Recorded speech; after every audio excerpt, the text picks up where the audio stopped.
Political fire ఓ range లో రాజుకుంటోంది. ఏపీలో నేతలు విమర్శల డోసు పెంచుతూ ఉండగా తెలంగాణలో ప్రత్యర్థులపై తమదైన స్టైల్లో పంచులు విసురుతున్నారు టీ లీడర్స్. రెండు తెలుగు రాష్ట్రాల్లో లీడర్ల మాటల తూటాలు నిప్పులు రాజేస్తున్నాయి. సినిమాలను మించిన నాయకుల డైలాగులను ఇప్పుడు పొలిటికల్ ఫైర్ లో చూద్దాం.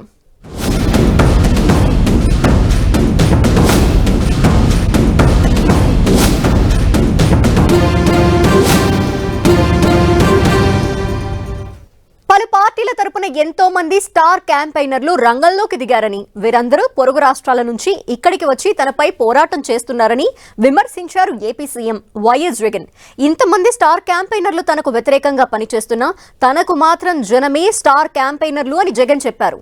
జనం గుండెల్లో గుడి కట్టుకోవటమే తన లక్ష్యమని జగన్ ప్రకటించారు.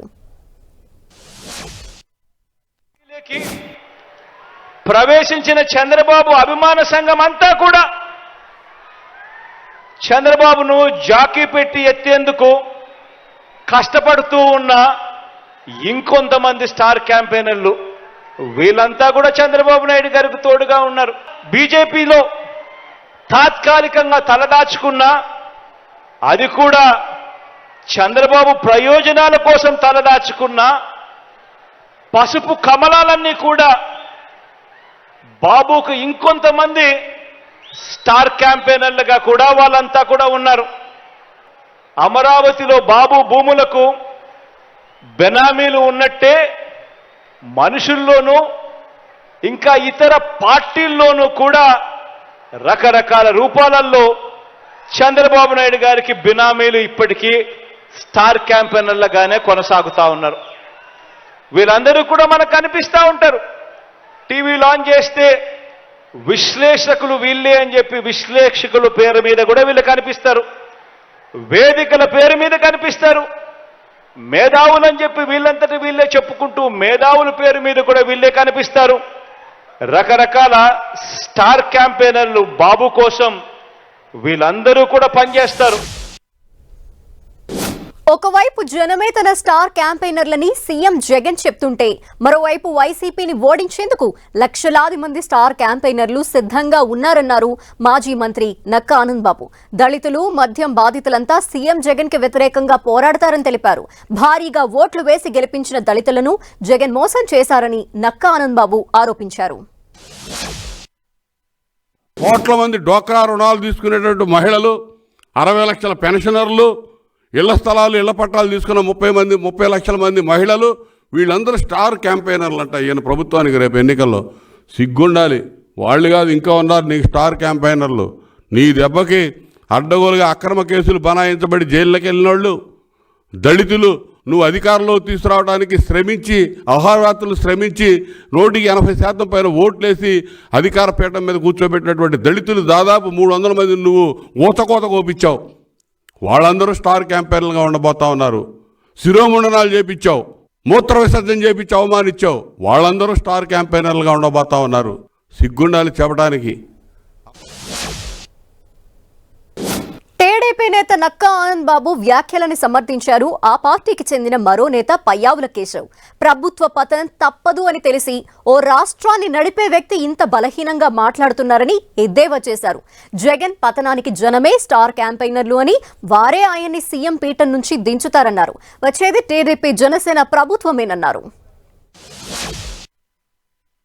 పనిచేశారు కాబట్టి అధికారం పోతుందేమో అన్న భయం మీలో వెంటాడుతోంది. ప్రజల కోసం పనిచేస్తే మీకు ఎప్పుడు కూడా భయం ఉండదు. ఇంతటి అధికారాన్ని ఇచ్చినటువంటి మీరు ఇవాళ మాట్లాడినటువంటి చూస్తే మీలో బేలతనము, ఏదో ప్రజల్ని తన మీద జాలి కల్పించేలా ముఖ్యమంత్రి గారు చేసినటువంటి ప్రయత్నం కనపడింది. అట్ ది సేమ్ టైం ఒక్కటి మాత్రం నిజం చెప్పాడు ఆయన. జగన్మోహన్ రెడ్డి గారి పతనానికి జనమే స్టార్ క్యాంపెయినర్లు. ఆయన చేత బాధింపబడినటువంటి అన్ని వర్గాల జనమే మాకు స్టార్ క్యాంపెయినర్లు.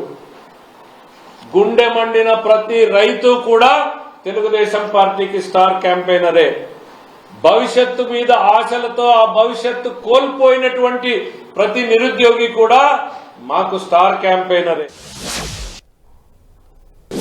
సీఎం జగన్ పై టీడీపీ నేతలు ఒకవైపు ఫైర్ అవుతుంటే వారికి జత కలిశారు AP Congress chief YS Sharmila.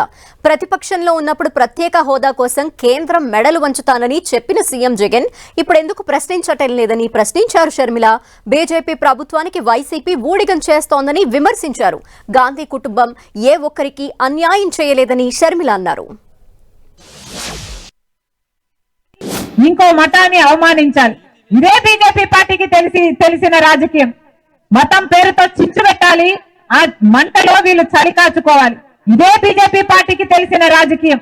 అలాంటి పార్టీని రాజశేఖర రెడ్డి గారు ఏ సందర్భం వచ్చినా వ్యతిరేకించడం జరిగింది. కానీ ఈ రోజు ఆంధ్ర రాష్ట్రంలో జరుగుతున్న పరిస్థితులను గమనిస్తే చాలా బాధాకరంగా ఉంది. ఈ రోజు ప్రభుత్వంలో ఉన్న అందరు ఎమ్మెల్యేలు, ప్రభుత్వం సైతం, ముఖ్యమంత్రి గారు సైతం బీజేపీ పార్టీకి ఊడిగలు చేస్తున్నారు.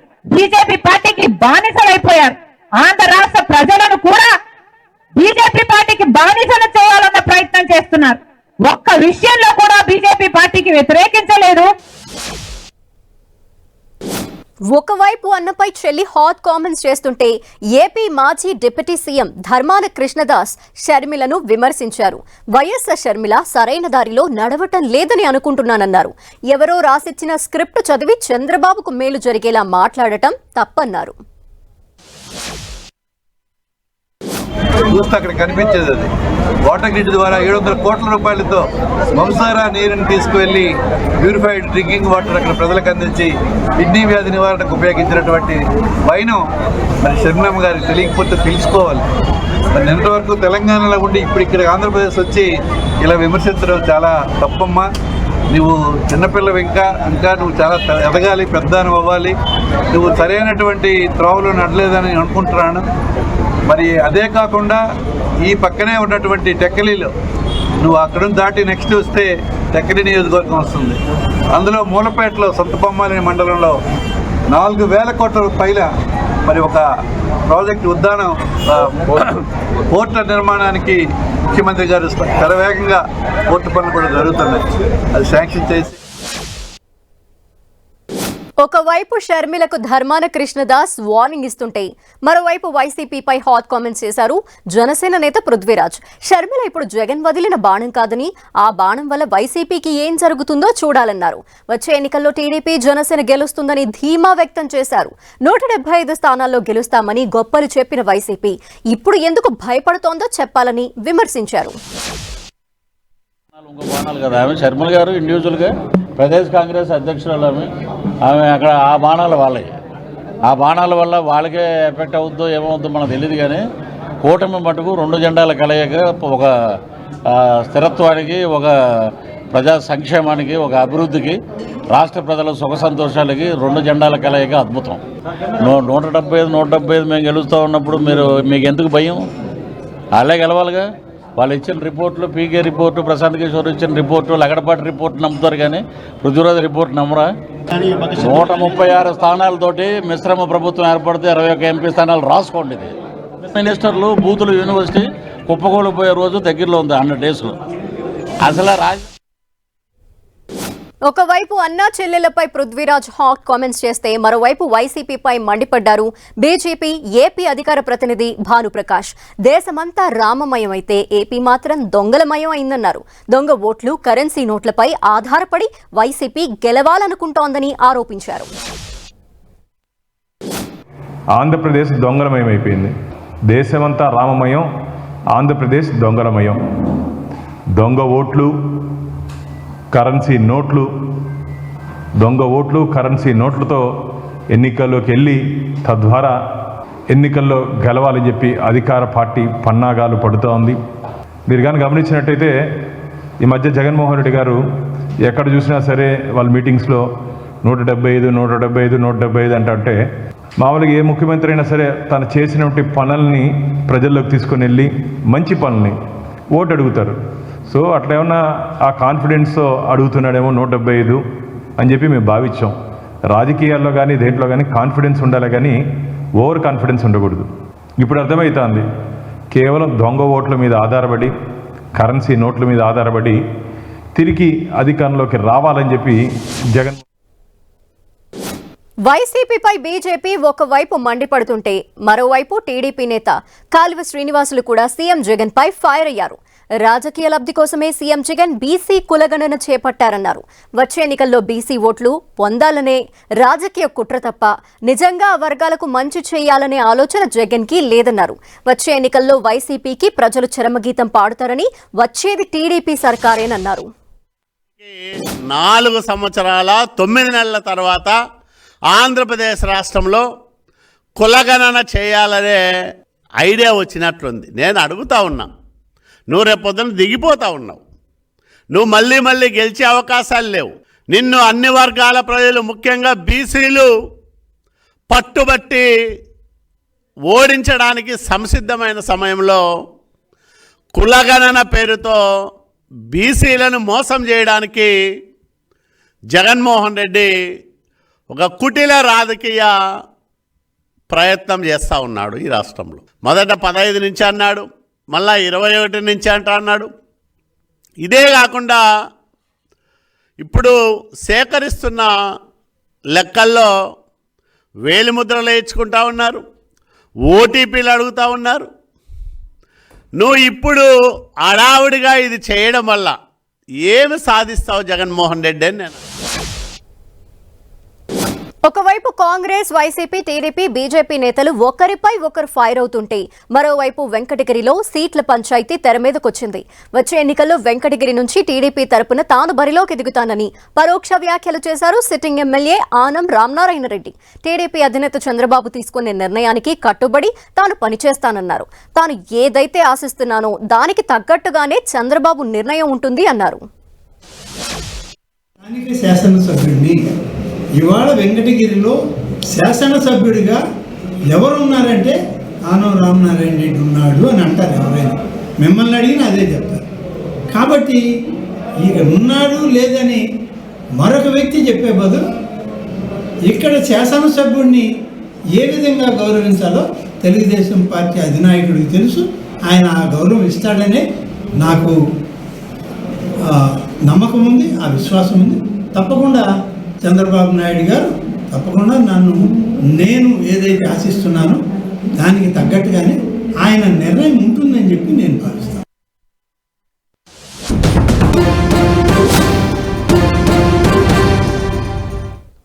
ఎన్నికల్లో ఇచ్చిన ప్రతి హామీని నెరవేర్చుతామన్నారు తెలంగాణ మంత్రి కోమటిరెడ్డి వెంకటరెడ్డి. హామీలన్నీ 100 రోజుల్లో అమలు చేసి తీరుతామన్నారు. వచ్చే నెల నుంచి ఇంటికి 200 యూనిట్ల ఉచిత విద్యుత్ హామీ నెరవేరకపోతోందన్నారు.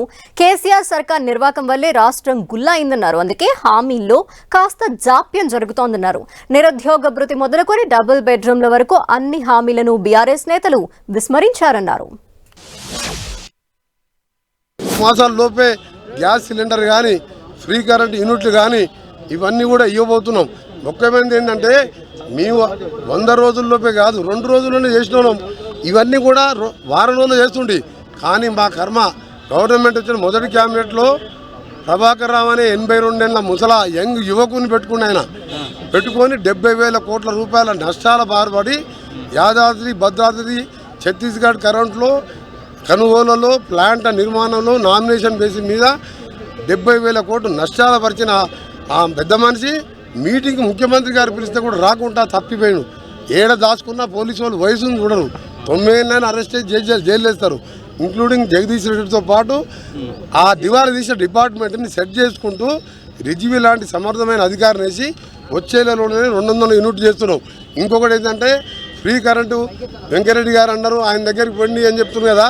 నేను ఒకటే చెప్తున్నా, 30 లక్షల మంది యువకులకు 3,116 అన్నాము. 3,000 అంటే 30 లక్షల మంది యువకులు ఆ రోజు మీరు రెచ్చగొట్టుంటే నీ ఫామ్ హౌజులు, ఇండ్లు అన్నీ కూడా బద్దలు కొట్టేవాళ్ళు. ఒకవైపు టీ సర్కార్ కి సపోర్ట్ గా కోమటిరెడ్డి మాట్లాడితే మరోవైపు బీఆర్ఎస్ ని టార్గెట్ చేశారు. మరో మంత్రి సీతక్క ప్రజలెన్నుకున్న తర్వాత ప్రజాప్రతినిధులు రాజకీయాలు తక్కువగా మాట్లాడి ప్రజా సమస్యలపై దృష్టి సారించాలన్నారు. గత ప్రభుత్వం ఐటీడీఏలను నిర్వీర్యం చేసిందని, ఎలాంటి సమావేశాలు నిర్వహించలేదని, అందుకే నిధులు కేటాయించలేదని విమర్శించారు. కూడా నిర్వీర్యం చేయబడ్డాయి. సమావేశాలు లేవు, సమీక్షలు లేవు, నిధుల కేటాయింపు లేదు, ఏం లేదు. అదేవిధంగా ఇంకొక దిక్కు చూస్తే ఫారెస్ట్ ప్రాబ్లమ్స్, అటు బీజేపీ ప్రభుత్వం గత 10 సంవత్సరాలుగా దేశంలో అధికారంలో ఉన్నప్పటికి కూడా ఎక్కడా కూడా మరి రోడ్లకు ఇవాళ ఆదివాసుల కోసం స్పెషల్ ఫండ్స్ ఇస్తాము, స్పెషల్ పథకాలు తీసుకొస్తాము అది అని చెప్పినప్పటికీ మరి ఆ కేటాయించినటువంటి నిధులు కూడా గ్రౌండ్ కాకపోవడానికి కారణం ప్రధానంగా అటవీశాఖ ఇబ్బందులు. ఈ అటవీశాఖ ఇబ్బందులను కూడా తొలగించుకోవడం కోసం మేము ఒక స్పెషల్ అధికారిని కూడా రాష్ట్ర ప్రభుత్వం నుంచి పెడుతున్నాం. అదేవిధంగా ఒకవైపు గత సర్కార్పై సీతక్క మండిపడుతుంటే మరోవైపు మాజీ మంత్రి మల్లారెడ్డి ఆయన అల్లుడిపై ఫైర్ అయ్యారు. బీజేపీ నేత చాడ సురేష్ రెడ్డి మంత్రిగా ఎమ్మెల్యేగా మల్లారెడ్డి చేసిందేమీ లేదన్నారు. ఏ నాయకుడైనా ప్రజల్లోకి వెళ్లే అభివృద్ధే మాట్లాడతారని, కానీ మల్లారెడ్డి మాత్రం జోకులకు పరిమితమయ్యారన్నారు. ప్రజల్లోకి వెళ్లేందుకు ఎలాంటి ఎజెండా లేకే ఇలాంటి కామెంట్స్ చేస్తున్నారన్నారు. తెలంగాణకు ద్రోహం చేశారని చెప్పేసి మరి మా అక్కడ స్థానిక ఎమ్మెల్యే మల్లారెడ్డి గారు, అతని అల్లుడు మల్కాజ్గిరి నుంచి మధ్యలో కొత్తగా గెలిచిన రాజశేఖర రెడ్డి గారు మాట్లాడడం జరిగింది. కానీ ఈరోజు మీరు అక్షంతలు పంచడం కాదు, మేము ఈ రాష్ట్రంలో మోడీ గారు గత 10 సంవత్సరాల నుంచి ప్రధానమంత్రిగా దాదాపు 9 లక్షల కోట్ల రూపాయలు ఇచ్చి ఈ తెలంగాణ ప్రాంతాన్ని మొత్తం కూడా అభివృద్ధి చేసిన సంగతి మీ అందరూ గుర్తు చేస్తున్నాం. ఎందుకంటే ఇది ఊరికే కూడా చెప్పడం లేదు. మా మంత్రి గారు కిషన్ రెడ్డి గారు అధ్యక్షులు 3-4 సార్లు ప్రెస్ మీట్ పెట్టి కూడా ఈ విధంగా 9 లక్షల. ఒకవైపు మాజీ మంత్రి మల్లారెడ్డిని బీజేపీ ఘాటుగా విమర్శిస్తే మరోవైపు అస్సాం సీఎంపై ఫైర్ అయ్యారు కాంగ్రెస్ సీనియర్ నేత విహెచ్. తమ అగ్రనేత రాహుల్ గాంధీని అస్సాం సీఎం రావణుడు అనటాన్ని ఆయన ఖండించారు. ఓ సీఎం హోదాలో ఉండి ఇలాంటి పనికి మాలిన మాటలు మాట్లాడటం మానుకోవాలని సూచించారు. మణిపూర్లో వందలాది మంది చనిపోతే ప్రధాని మోదీ వెళ్లలేదని, కానీ పార్లమెంట్ ఎన్నికల కోసం రాముణ్ణి బీజేపీ ఆయుధంగా వాడుకుంటోందని విమర్శించారు. ఈయననేమో రావణుడు అని పోల్చడం ఎంతవరకు న్యాయం ఉంది? ఆఖరుకు రాహుల్ గాంధీ గారు గుళ్ళోకి పోతే కూడా ఆపడం జరిగింది అక్కడ ప్రభుత్వం. అంతేకాదు మా కార్యకర్తల మీద దౌర్జన్యం. రాహుల్ గాంధీ మాట్లాడుతుంటే జై రామ్, అరే ఎవరైనా వద్దన్నారా బాబు? నీ మీటింగ్లో వచ్చి మేము ఎప్పుడన్నా గొడవ చేసినామా?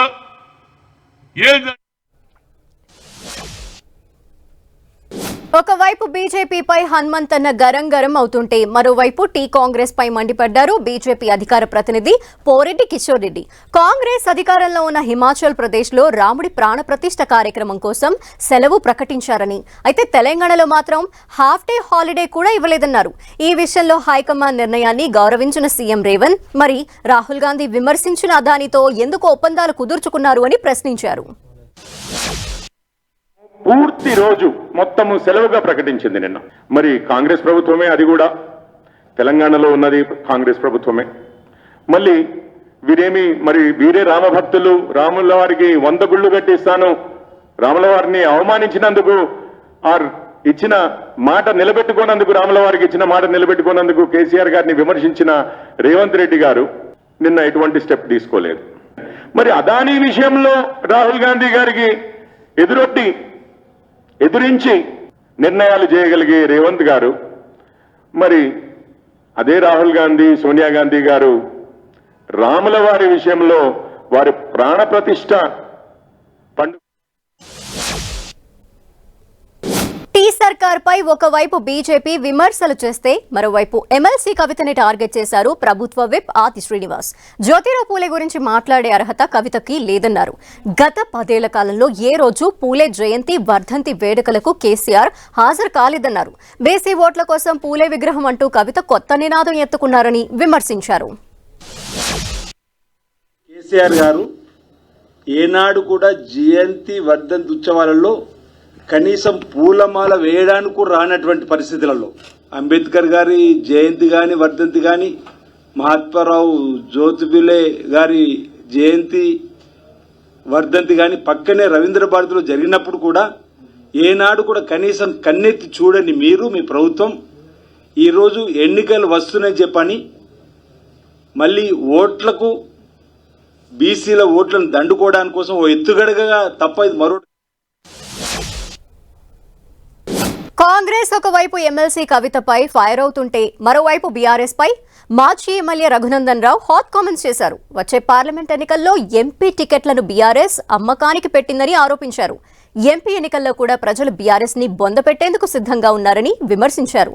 తమకు ఎలాంటి పొత్తులు అవసరం లేదని, ఒంటరిగానే పోటీ చేస్తామని స్పష్టం చేశారు. సముచిత స్థానం కల్పిస్తాం. ఎన్నేళ్ల తర్వాత 2001 ఏప్రిల్ జలదృశ్యం కాడికి వెళ్ళి మొదలుకొంటే ఓడిపోయిన తర్వాత ఈఎల్ల కార్యకర్తలు గుర్తుకొచ్చారు, ఉద్యమకారులు గుర్తుకొస్తారు టీఆర్ఎస్ పార్టీ నాయకులకి. ఇది పూర్తిగా సిగ్గుచేటు.